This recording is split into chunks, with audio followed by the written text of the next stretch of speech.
สวัสดีจ้าสวัสดีท่านผู้ชมทุกท่านนี่เป็นผลการออกรางวัลหวยฮานอยปกติประจำวันที่20พฤษภาคม2569รางวัลเลข2ตัวรางเลขที่ออก76รางวัลเลข5ตัวรางเลขที่ออก171876รางวัลเลข2ตัวบนเลขที่ออก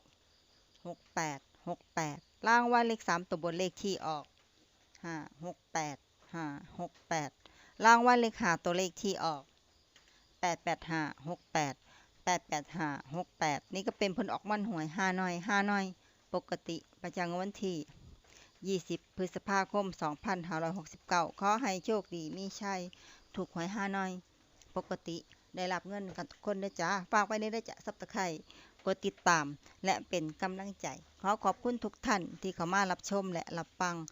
แล้วมาพบกันใหม่ในผลการออกฮานอยในเวลา 19:30 นาทีในฮานอย VIP สำหรับครั้งนี้ขอบคุณและสวัสดีจ้า